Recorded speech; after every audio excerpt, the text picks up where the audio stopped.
Socialist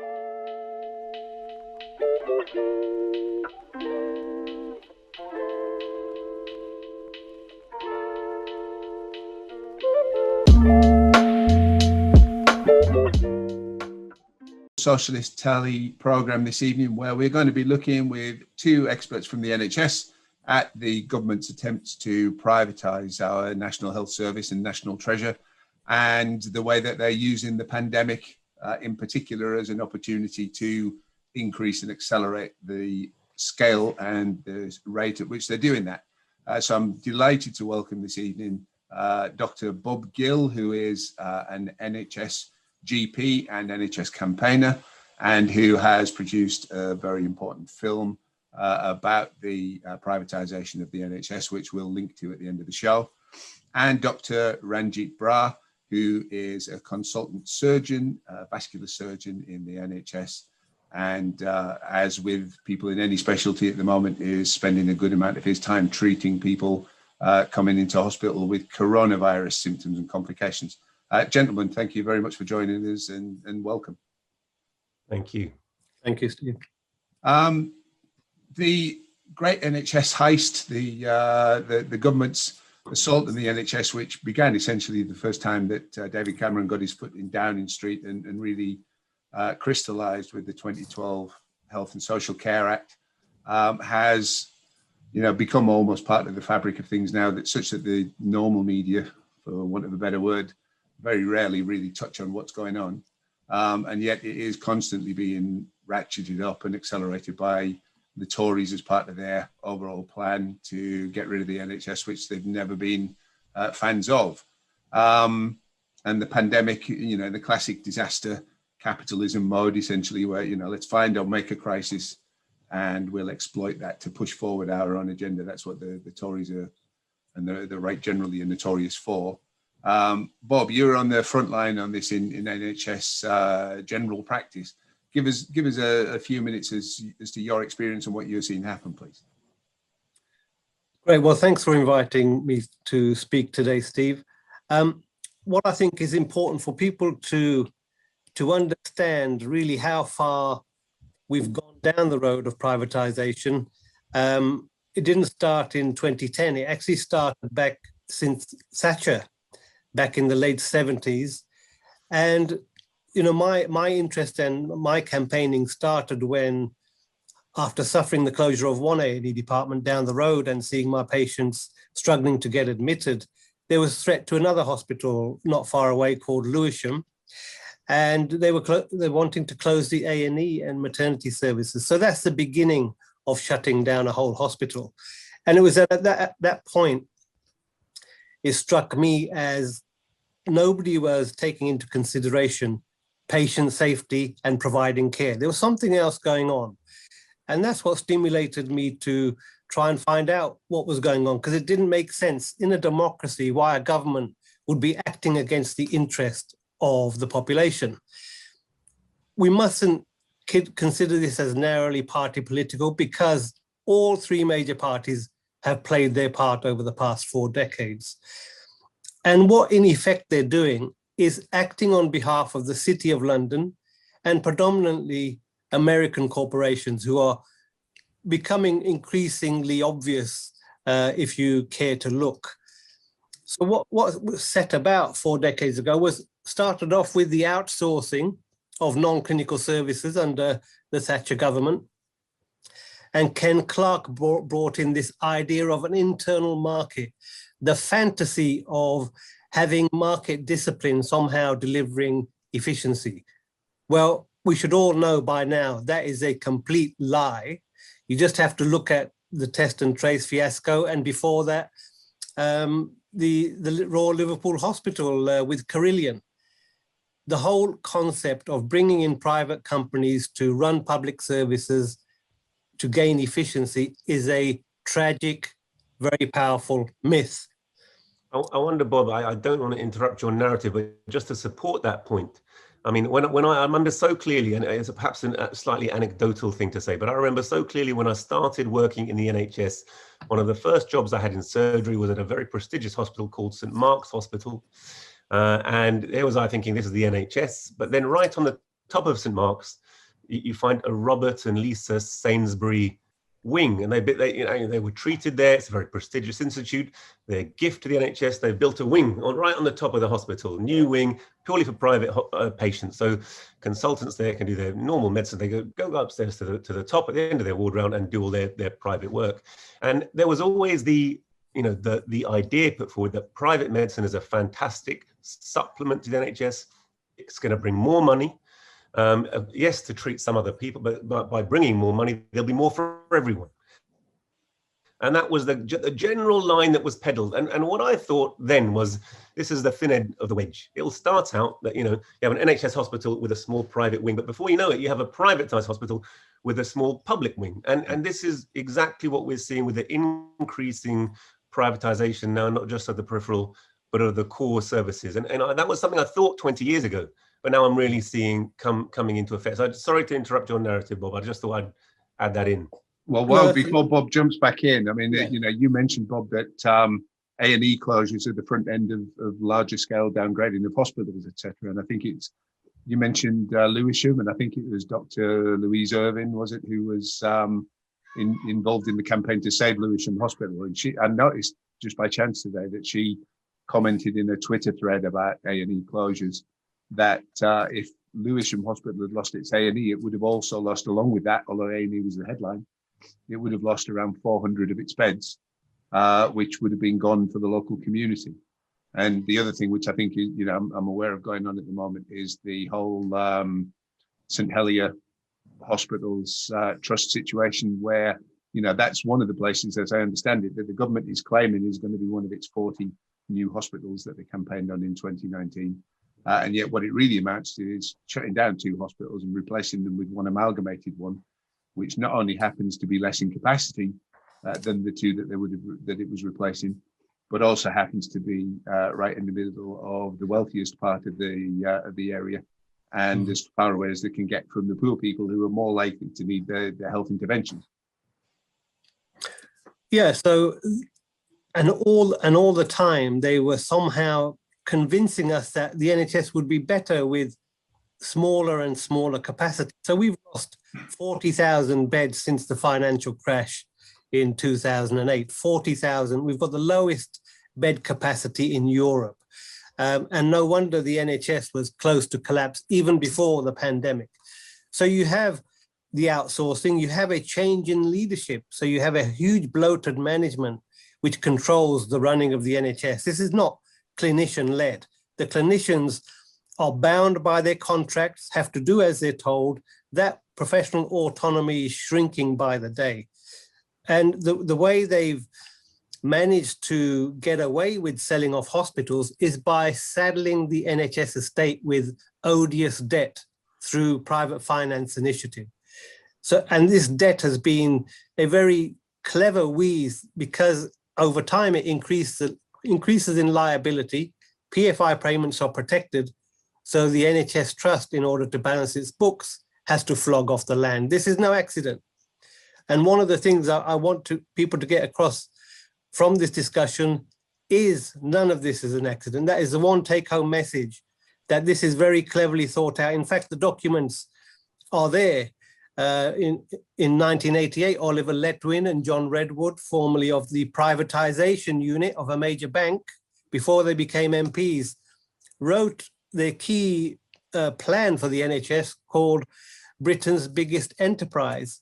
And they set out in that how they're going to break it up and strip the assets.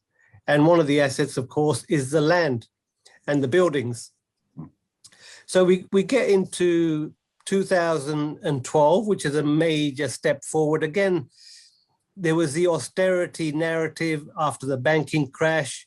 We were told to accept 20 billion of cuts, and there were significant redundancies handed out to staff. And that's when really services started to decline quite rapidly. So very gradually, more and more of hospital provision no longer existed. Follow-ups were reduced. So if you were under a clinic, they would look for reasons to discharge you and dump you back at the door of the GP, and then necessitate another referral, which was a way to get their income. So you had lots of inappropriate, perverse incentives not to run the health system as a rational system. Now, on top of the Health and Social Care Act, what also happened was the total decimation of the public health infrastructure. They sold off the labs. They broke down the local public health systems that were in place that served the nation very well for decades. So that was decimated. And, you know, we're hearing about the nurses' pay settlement, but the clinical staff, and in terms of their terms and conditions, you know, we've had 15 to 20% real terms pay cut since 2010. But in 2016, I want to draw people's attention to the junior doctors dispute.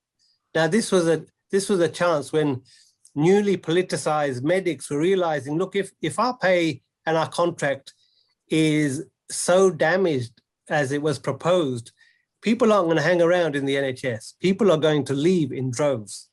And they were right. But the take-home message for me, because I was quite active in that campaign, and the disappointing part of it was how our union, the British Medical Association, refused to link the attack on terms and conditions to the privatization, and in the end ended up sabotaging the industrial action.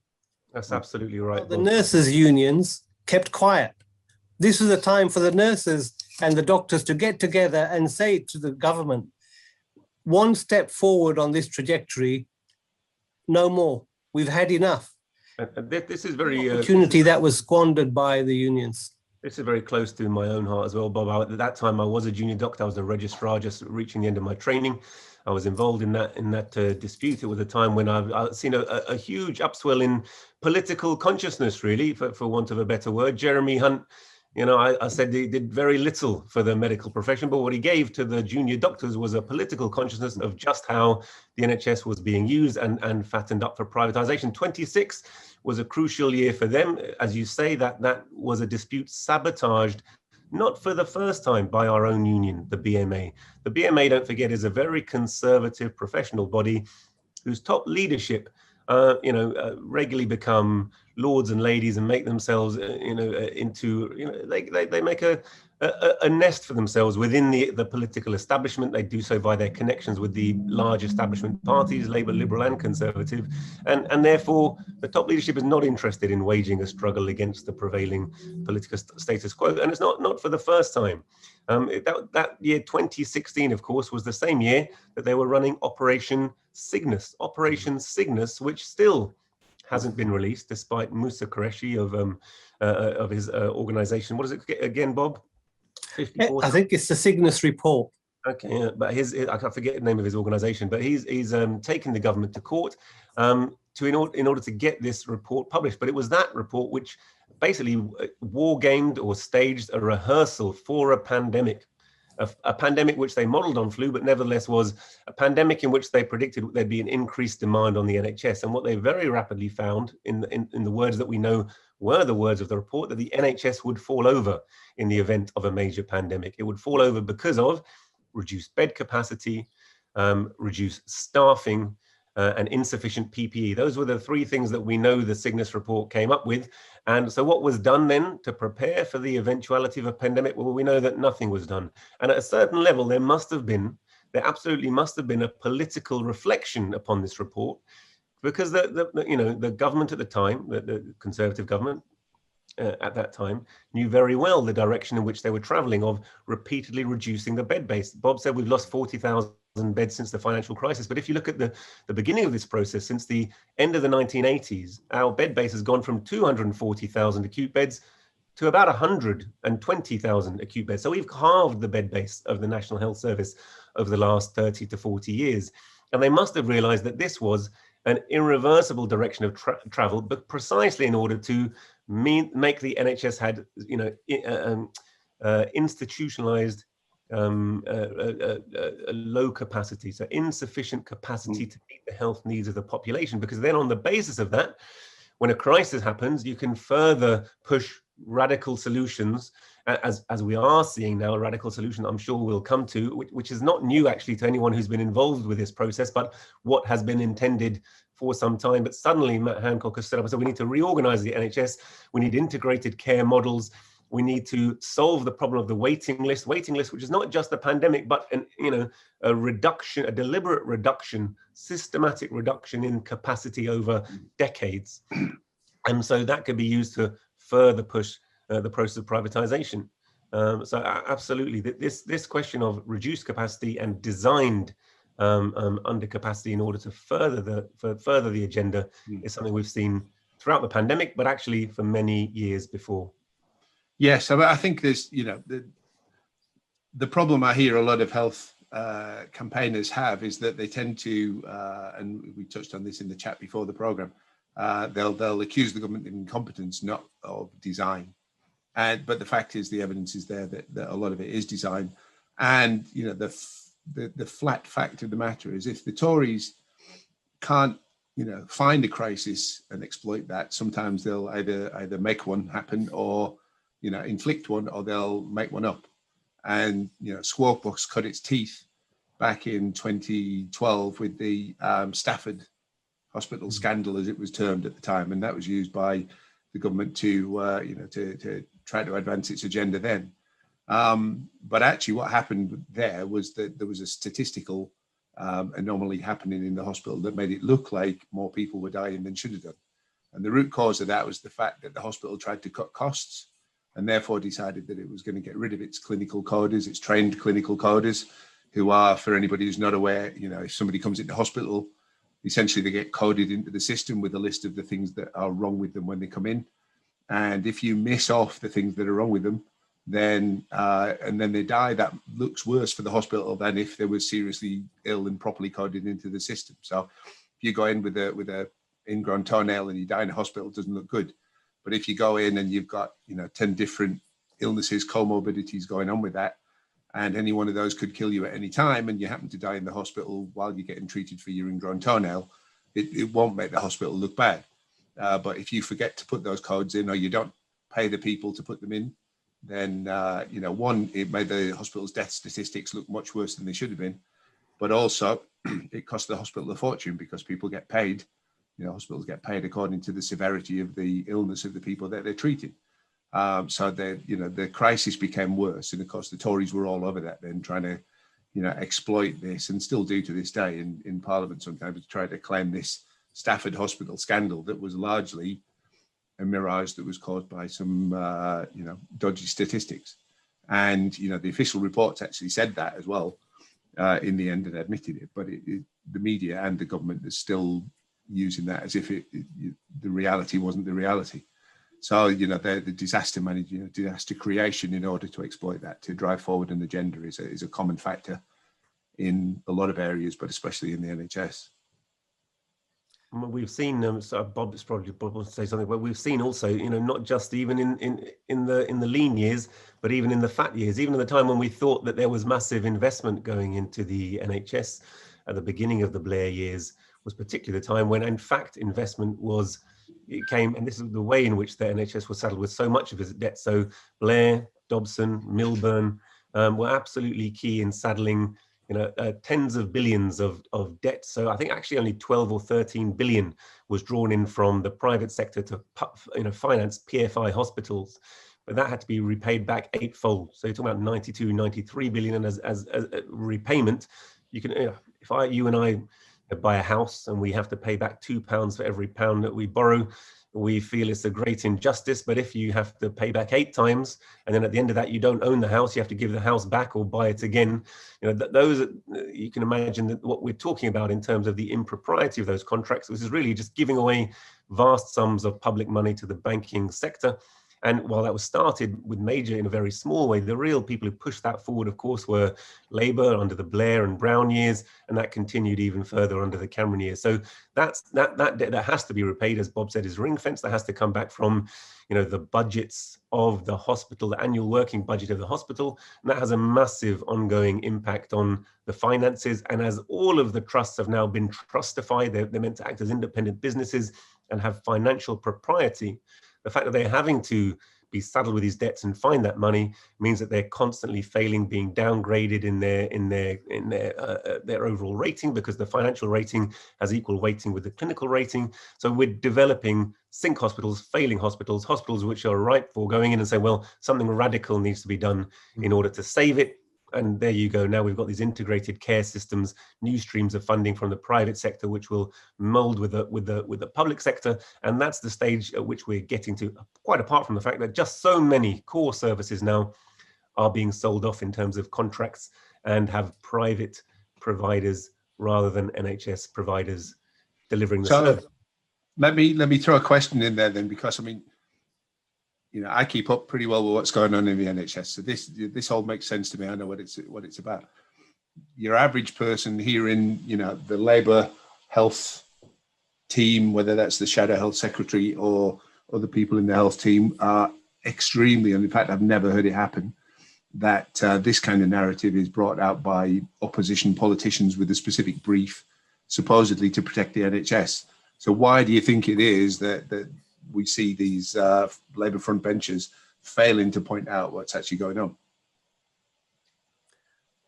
Because they're all neoliberals, aren't they? They're all on board with selling out the public and handing over our assets to private companies. There was a brief period under Corbyn where we actually heard the front bench mention the P word, privatization. That's all.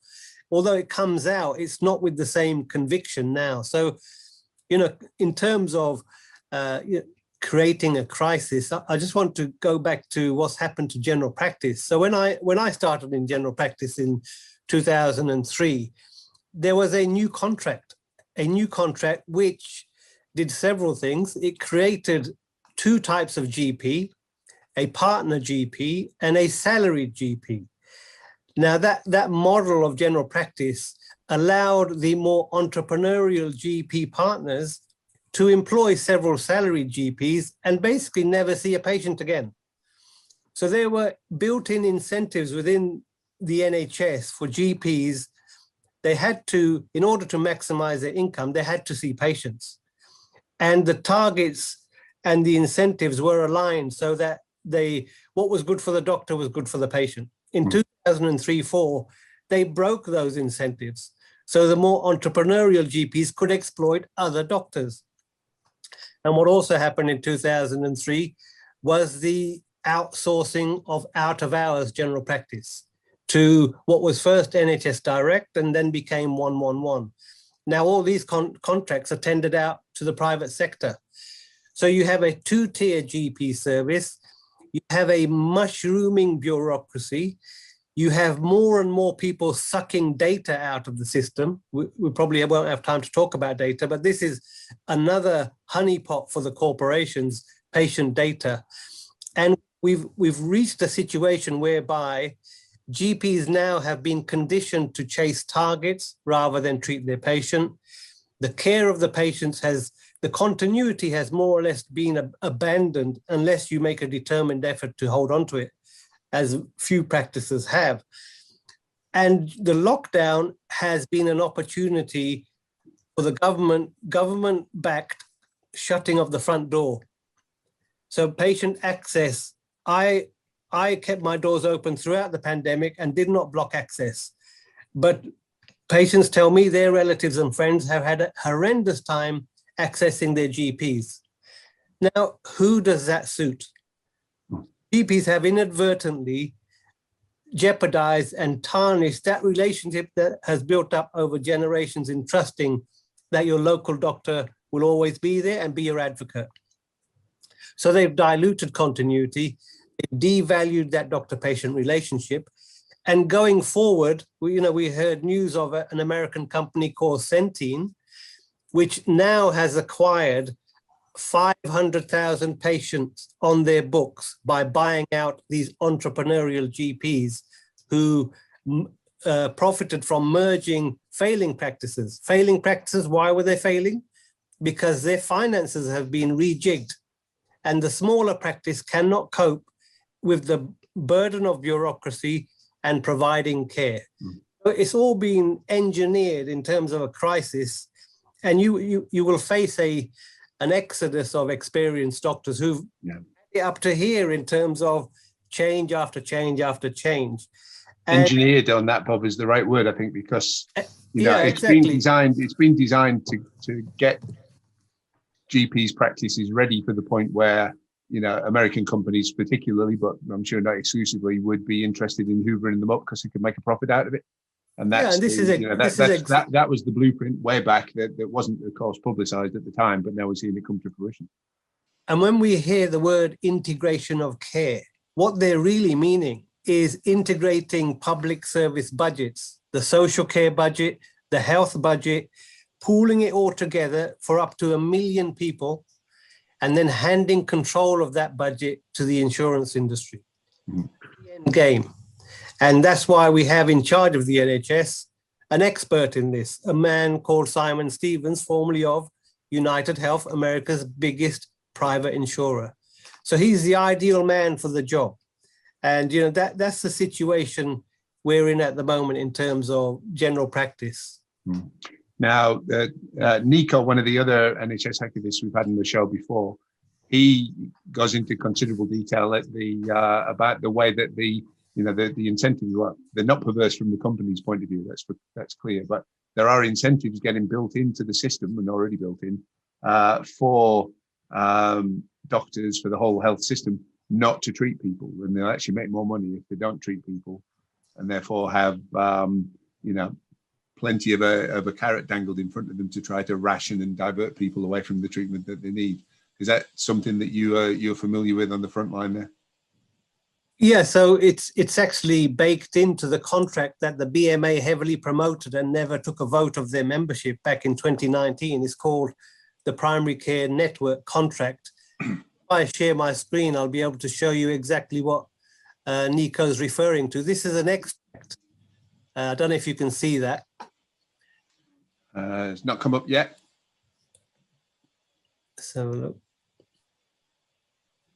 So share screen, yeah. There we go. So this is a paragraph from the Primary Care Network Contract. And the key thing there is shared savings scheme. Now, what this means is there will be an incentive for general practitioners in these bigger and bigger merged practices to refer their patients, and money saved from the budget will be split amongst them. So a perverse incentive to act against the interests of your patients. And that's the model for the insurance industry. Yes. It's funny and notable how that's always dressed up as being for the good of the patient. Right. Absolutely. Never works in their favor. It's like you hear on these helplines sometimes where they say, for your convenience, we're putting you into a queue and we're about to keep you waiting for 45 minutes. It's, they present it as being something that's going to help. And here again, you see that continuity, that this hasn't just come out of the blue, because the 2012 2011 Health and Social Care Act became, or rather a bill that became the 2012 Act, built that in by merging together groups of GPs who would now be the fund holders in what's called clinical commissioning groups, CCGs, which is now a very old part of our practice, but still people won't be aware. This is a relatively new change, really. So 80% of the budget of the entire NHS, the 140 billion that goes in every year, is held by CCGs. They're groups of GPs who may be excellent at seeing patients, who may be excellent in their medical field, but are not health economists, and they're not population scientists, and they aren't people who have been traditionally people who have commissioned the entire service and the entire budget and the entire way in which the NHS is run and commissioned. There used to be an entire department of the NHS that was dedicated towards planning. You can predict the number of people who will have heart attacks in Britain, in a population size of Britain, over the next year, and plan cardiac services accordingly by region and nationally, and similarly with other services, cancer services and the rest. So the dismantling of that and the giving of the budget to groups of primary care physicians who've never had that as their responsibility was setting up a system which would not be able to plan, which then had to bring in management consultancies in order to do the planning. And increasingly those management consultants have overall control of those massive budgets. And as you then merge those groups with the health insurance industry, who will say they have expertise. And in fact, part of the consultation that was recently done online, and not much trumpeted, but was taking people's opinions on whether it was a good thing to have integrated care. I mean, that sounds like a good thing. Why would you not want? You don't want disjointed care. So surely you want integrated care. But what it really was about was, allowing then governance and models of governance, to be decided by those groups who would sit on those boards, which we made up equally by, well, not equally, disproportionately by the health insurance industry, by private medical companies, and also some local NHS consultants will sit there totally unprepared for the way in which businesses are run, will be totally outgunned by the long-term strategy, short-term strategy, and procedurally by the businessmen who sit on those models, much as we've seen our schools. I mean, I was a parent governor, and I tried to sit on a governing board as they were turning it into a business model. You haven't got a clue what they're up to. You are unable to give scrutiny and governance. The teachers and parents do not control our schools, businessmen do. And similarly, it will be businessmen who control these integrated care networks, and it will be they who decide actually, and CCGs are already deciding what services can and cannot be provided, which, whether you will get this treatment or that for your diabetes, whether you have this or that treatment for your varicose veins, whether we will treat this condition at all during the NHS. So they are actively involved in rationing. And, as access becomes harder, as there's a backlog of patients, as we're encouraged more and more to see people by telephones and online, this will become an increasingly important part of the standard model of care. It won't just go away. There's an entire company called Babylon. I'm ashamed to say I know one of the medics who's involved in Formi. I went to medical school with him, but they've been pushing for a long time because there'd be huge amount. You can transfer your own care from a GP to Babylon. Mm-hmm. They will receive all of the money, and they will give you just a little video consultation. You think you can get access, but it's very unsafe to have a video consultation. You can't examine. You don't get the full picture. You will not access as high quality care. And so all of these mechanisms are being used to reduce costings, because when they tried privatizing, particularly in the secondary sector, so in hospitals, and famously it was a hospital in Cambridge that they privatized, went to Circle Care. They were unable to make profit, and they were unable to make profit because actually the costs of staffing were relatively high. And so part of their ongoing program is to downskill. Instead of seen by a doctor, you'll be seen by a nurse consultant. Instead of a nurse consultant, it'll be a low-level nurse. Instead of a low-level nurse, there'll be healthcare assistants. Instead of healthcare assistants, there'll be volunteers. And this vast army of volunteers, which was a very positive thing, that the public wanted to volunteer to help out the NHS during the pandemic. They weren't actually used, but those names have been taken, and they will be used. They will be brought in to provide low-level services, of course, without any medical background whatsoever. But maybe they'll be taking blood pressure or checking temperature, but they won't pick up on warning signs. They'll be cheap, they'll be profitable, but they'll be clinically dangerous. Yes, I mean, let's be straight about it as well. I mean, they're calling this integrated care. Integrated care was what we had before all this started, because we had one NHS with one set of kind of senior management, one set of purchasing, one set of policies, best practice shared around the whole system, as soon as it was found, because everybody was part of the same organization and talking to everybody else. What they did by creating the foundation trusts that now run most hospitals, etc., is build in fragmentation that they're now claiming they're getting rid of by having an integrated care system. But really, it's just the next step in the privatization. So, I mean, we've looked at that in the round as a general phenomenon, but obviously we're in a very particular set of circumstances at the moment with the pandemic and everything going on around that. We've seen a government claiming to do a good job and boasting about its performance when we've had the official total is about 124,000, I gather now, but it's way more than that in terms of real deaths caused in the pandemic. New Zealand's seen, last I looked, I think it was 25 through the same period of time, 25 deaths. It was not unavoidable for that to happen, and yet rather than feel guilty and try to make amends, they're using what's going on to push through the same agenda that we've just been talking about, but in an even bigger and faster way. So Ranjit, tell us, from a frontline NHS hospital point of view, how's that working out, and what are you seeing? Well, right now we're still in a model of care where in order to try and stop people picking up the virus in the hospital. We have greatly reduced services. So our elective services are, decimated. There's many elective procedures we'd normally be offering that we're not. The Royal College of Surgeons some months ago said there are actually 10 million patients waiting for procedures. So it's the largest waiting list that we've ever had. We've seen, during this pandemic, really right at the beginning of the pandemic, the one response initially we had, and you'll remember, I'm sure, that Dominic Cummings' words from a COBRA briefing early on were leaked, and he said the strategy essentially was going to be herd immunity, protect the economy, and if a few pensioners die, so be it. Now that was heavily denied and contested, but actually that's probably been essentially the response that we've seen. We've seen these periods of quite severe lockdown, but essentially every time we take the foot off the brake and let it run through the population, until vaccination came, we were essentially having a kind of punctuated herd immunity with periodic lockdown, and the hospitals were periodically overwhelmed. They're absolutely overwhelmed in terms of our theatres were stopped, and our theatres were instead being used as intensive care units. Ventilators were being used. The theatre ventilators, which we have sometimes one in the anaesthetic room, one in the theatre, were being used as extra ITU beds and staffed as such. We were turning extra wards where we could into ventilated beds.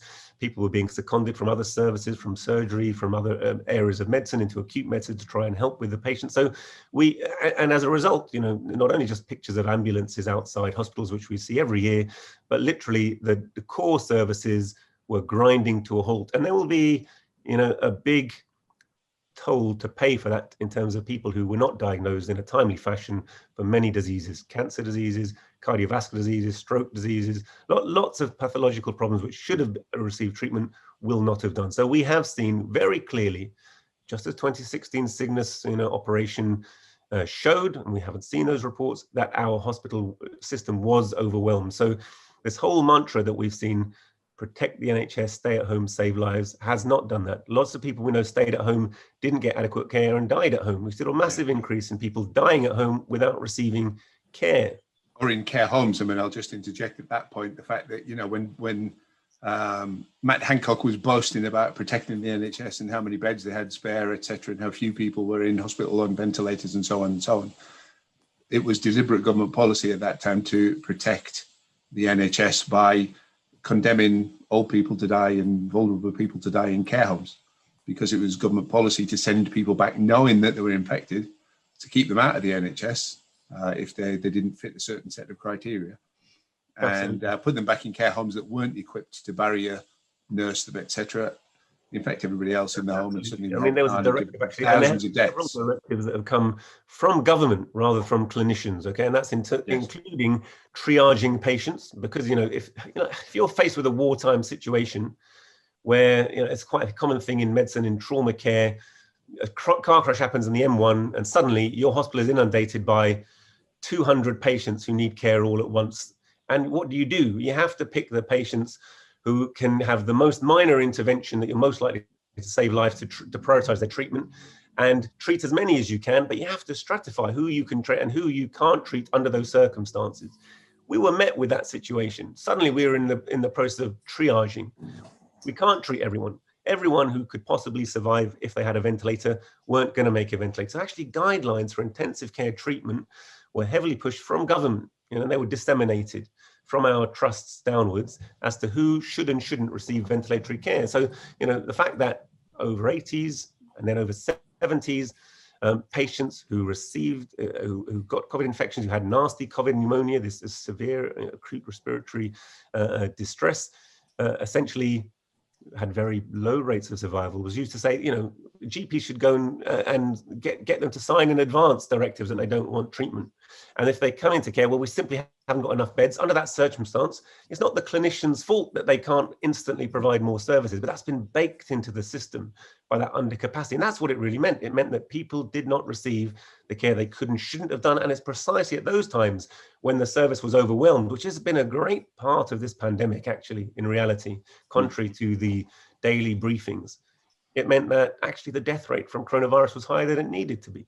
We weren't able to give the treatment that had developed first world nation, the 6th richest nation on earth, should be able to give. We weren't able to give because of levels of inequality and levels of underinvestment in the health service. And that was compounded by the fact that rather than give extra funding to the NHS to deal with the coronavirus, the reverse was done. The funding that should have come through the NHS, that should have bolstered our service, should have allowed us to build up and cope with this, actually was given behind the back of the NHS to private companies. And that was, the pathway for that was made way right at the beginning when the 2019 Corona Act was passed.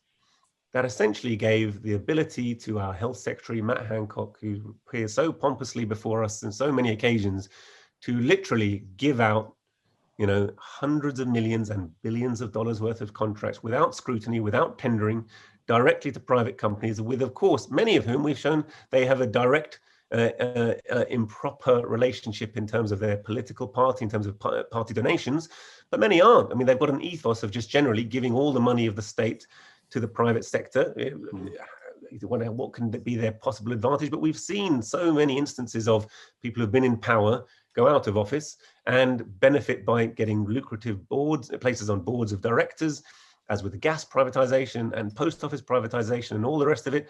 Or if you look at Tony Blair, of course, someone who apparently waged the war because of his deep convictions, but then going out of office has become someone who has literally hundreds of millions of pounds. So there is this direct, improper relationship between government and big business, and therefore, 45 million we think has been spent on track and trace system, or rather on the testing system, another 5-6 billion on track and trace.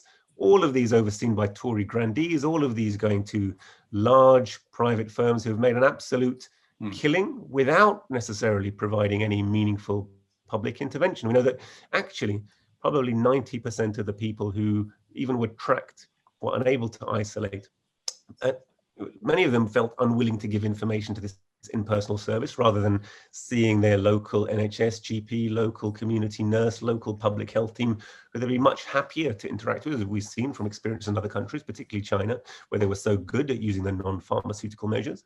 And then secondarily, actually, many people are unable to isolate because of the economic condition they find themselves in. There's been no support for the lowest paid, most marginalized sections of our community to weather the storm, which has been coronavirus. So when they say protect the economy, they give actually probably 250 or 300 billion pounds have been given principally to big businesses, yes, for the furlough scheme, yes, for all kinds of things, but essentially a lot of that we know has been paid out in dividends to companies. So on the one hand, the financial crash hit, hundreds of billions were given to big business.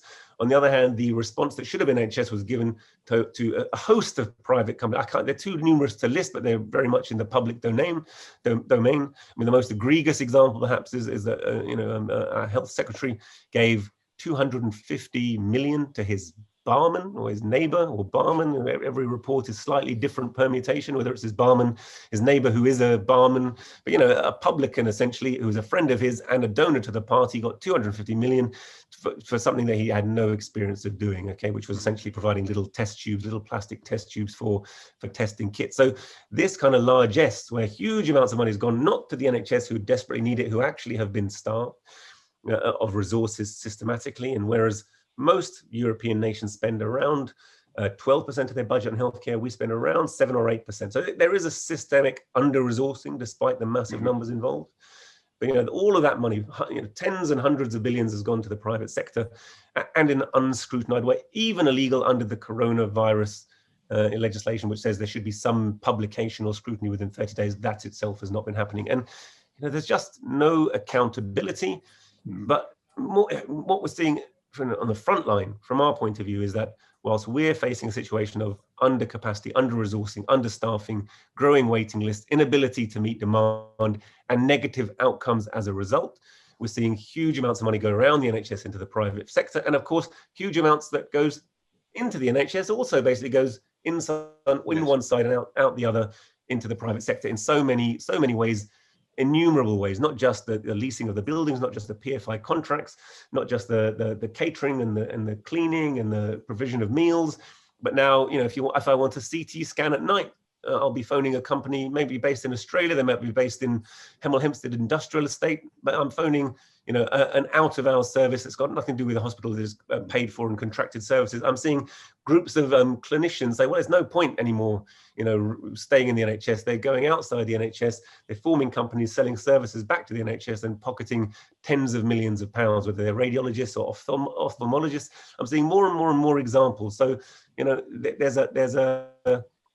it's like a feast going on at the expense of the NHS. And the narrative around that, I think, is important to highlight as well, because the government will be giving all this money to their mates, but then boasting that that's money that's gone into the NHS. So they'll be claiming that they've increased NHS spending, and really all they've done is funnel it around the NHS straight into the bank accounts of their mates and their donors.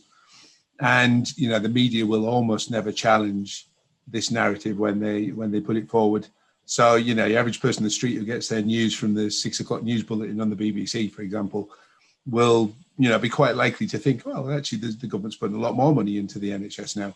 And it's an absolute nonsense, but that's the picture that they're allowed to paint by the complete failure of you know, so-called mainstream journalism, which is, you know, why we run Socialist Telly, why a lot of the independent sites are doing what they do, because they're trying desperately to balance a narrative that's heavily stacked in favour of the Tories and the privatisers and the whole corrupt system. And you know, but apart from the obvious kind of direct funneling of cash which is going on at the minute and being badged as increases in spending, what else is the government doing to advance that privatization agenda through and exploiting the pandemic in order to do it? I think the most recent one is the 1% pay rise for nursing. So, you know, contrast that with what Ranjit has just outlined, where the sky's the limit for the private sector, but only 1% for nurses, which you could have given the nurses a 5 to 10% pay rise and still not spend what they've wasted on the privatized test and trace system. And that has been in the budget. That's been increased from 22 billion to I believe it's 37 billion or something of that order. Yes. Now that would easily have covered the cost of a significant pay rise for nurses. And in France, because of the pandemic and because they realized there's a bit more pushback from the population, I believe the nurses got a 10% pay rise. So, but that's essential to keep the wage bill down before you hand over control to the private sector. So, you know, for people to be pleading with the government, oh, you've made a mistake, this is terrible, please reconsider, they need to have in mind what the business plan is. And the business plan is to keep the wage bill down as you can get it and remove protections. So I think that's the biggest travesty. And there's still no further forward in supporting the poorest amongst us to isolate. So as the lockdown restrictions are starting to lift, we're going to see another surge, particularly of people who, if they don't go to work, even if they're ill, they won't get paid. The self-employed have been abandoned. You know, there's 2 to 3 million of those who've not received a penny in support from government. You wonder whether the decimation of small businesses, well, who does that suit? That suits the multinational corporations who will step in like Amazon to fill that gap. So the small man, the individual, the worker is the loser at every opportunity in this situation. And we really have seen that this pandemic has hit disproportionately the poorest. Even before the pandemic hit, we had the Marmot report 10 years on, which basically showed that life expectancy for the first time in this country is, or since the Second World War, certainly is falling, particularly in the north, particularly amongst the poorest sections of the population, that health outcomes are becoming worse, and that's linked to poverty, inequality, low investment in health and social services, and poor political leadership were the things that the Marmot report picked out. And they're not avowedly socialist. They're just simply people who look at data and look at data of life and health outcomes. But we have seen in this pandemic that the very poorest sections of the population, and that meant particularly immigrant community, particularly the poorest sections of the working class, You go to areas like Barking, Haveridge, Redbridge, the kind of northeast. London has been the center of this second wave, precisely because there are people who cannot afford to isolate. If they stop working, for their very low wages, 0-hour contracts, frontline services in transport, in shops, without them continuing their work, they literally cannot support their families and their extended families living in small, cramped, crowded conditions. Multi-generational families have been disproportionately hit. And I'm afraid to say that this has also revealed a certain level of endemic racism within society where we don't necessarily also see it even within the NHS. So in the first wave, I was phoning a colleague and said, wow, we were actually asking ourselves, why do you think that the death rates are highest amongst Black and ethnic doctors? And he said to me, look, you come to the COVID ward at my hospital. I'm not going to say which hospital it was. He said that you'll see it staffed by all the Black and ethnic and Asian doctors, partly because they're locum and they just go where they're told, and partly because doctors have any tenure or seniority and are afraid, are able to distance themselves, particularly if they're in relatively senior and managerial positions, and they're less likely to be those ethnic doctors. So there's many levels at which we've seen discrimination, principally financial, but they're always compounded by a low level of endemic racism. It's been the poorest and most marginal sections who have been hit hardest in the pandemic. And that's not just the pandemic, it's our life, it's our economy in general. This growing level of inequality we're seeing in society is underlying all of the problems we're currently seeing. So, that actually with this financial crisis, global capital is stalking the world and finding ways to extract surplus value, extract loot, extract money from everywhere it can. And it has the state sectors of the large countries, Europe, America, very much on its mind. TTIP was about that. Trans-Pacific Partnership was about that. Those were deals which Trump scrapped when he came in, saying that they weren't enough in America's favor. But these kind of things we're seeing built into the proposals for care, that not only will CCGs have to contract out their services to the private sector increasingly, but if the private sector companies don't get the services they want, they'll be able to sue the NHS to say we should have got the service. And in fact, we know that Richard Branson, when he was involved in the paediatric service contract in Cambridge, again, actually sued the NHS for an undisclosed amount because he didn't get the service that he wanted. So he's taking perhaps tens of millions of pounds from the NHS for doing nothing, and it's not the first time that we've seen that. So this is increasingly what we're seeing in terms of the 1% pay cut, the pay rise, which is in reality a pay cut.